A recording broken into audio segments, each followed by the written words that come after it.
네, 2부 문을 열겠습니다. 최근에 주식시장에서 상장지수 펀드 ETF가 갖는 영향력이 확대가 되고 있습니다. 간밤에 미국 증시만 보더라도 힐러리 클린턴 전 국무장관이 제약회사의 일침을 가하자 바이오테크 종목이 많이 하락을 했죠. 여기에서 또 평가의 잣대로 많이 또 제시가 된 것이 아이쉐어스 나스닥 바이오테크놀로지 ETF의 4.48% 급락이었습니다. 이 아이쉐어스는 블랙록의 ETF 자회사로 전 세계 ETF 규모의 한 38% 규모를 차지하고 있어서 이 전 세계 자산 이동의 잣대로도 많이 제시가 되고 있는데요. 이 아이쉐어스에서는 우리나라의 ETF도 운용을 하고 있습니다. 아이쉐어스 MSCI 한국 캡트 ETF가 그것인데요.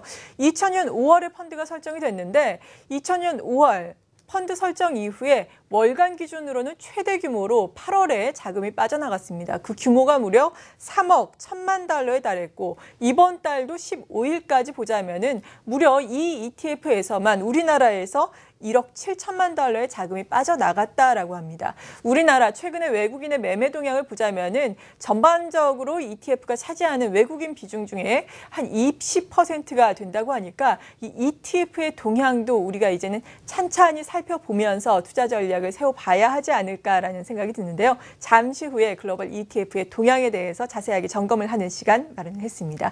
그리고 서두에서 말씀드린 것처럼 오늘 미국 시장에서는 바이오테크 종목들 그리고 헬스케어 종목들의 하락이 눈에 띄었는데요. 자세한 미국 증시 동향부터 정리를 해드립니다. 김지민 캐스터입니다. 김지민 캐스터. 네, 먼저 마감 시황부터 전해주시죠.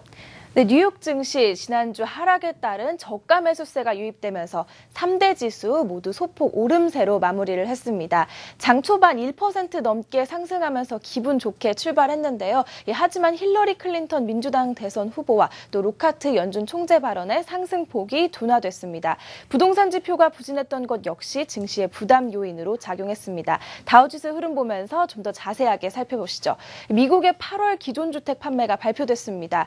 호조를 이어오던 부동산 지표 예상보다 둔화됐는데요. 주택 판매는 전월 대비 4.8% 하락하면서 넉 달 만에 감소로 전환을 했습니다. 이 주택 가격 상승으로 구매 의사를 지닌 사람들의 유입이 차단됐기 때문으로 풀이됩니다.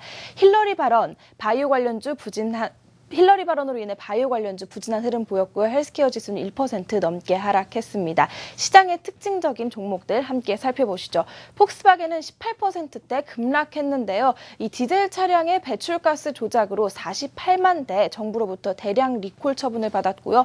이에 수십억 달러 벌금도 물게 됐습니다. 시장에 영향을 미쳤던 발언 좀 더 자세히 살펴보시죠.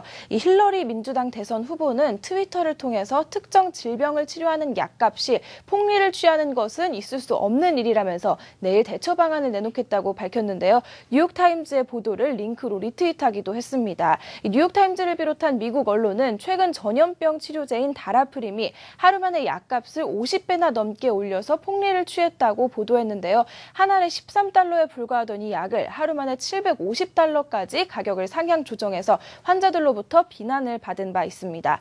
데니스 로카트 연준 총재의 발언 역시 시장에 영향을 미쳤습니다. 로카트 총재는 올해 연준의 긴축을 볼 수 있을 것이며 인플레이션 수준은 기준금리를 인상하기에 충분하다면서 금리 인상에 대해 올 하반기라는 문구는 여전히 유효하다고 강조했습니다. 네, 이어서 S&P 500 업종별 흐름도 살펴보죠. 네, S&P 500 업종별 흐름 살펴보시죠. 이 힐러리 대선 후보 발언으로 영향받은 바이오 업종을 제외하고는 모든 업종이 상승 마감했습니다. 특히 금융업종이 가장 큰 폭으로 상승했고요. IT와 유통, 생필품 업종이 그 뒤를 이어서 역시 상승하는 모습을 보여줬습니다.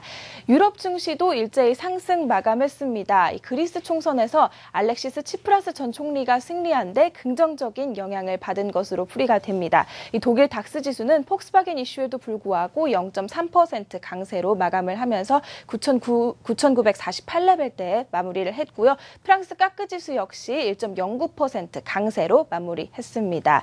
이 달러 인덱스도 강세를 나타냈는데요. 로카트 총재의 발언과 유럽 중앙은행이 추가 양적 완화 가능성에 힘입어서 상승 마무리했습니다.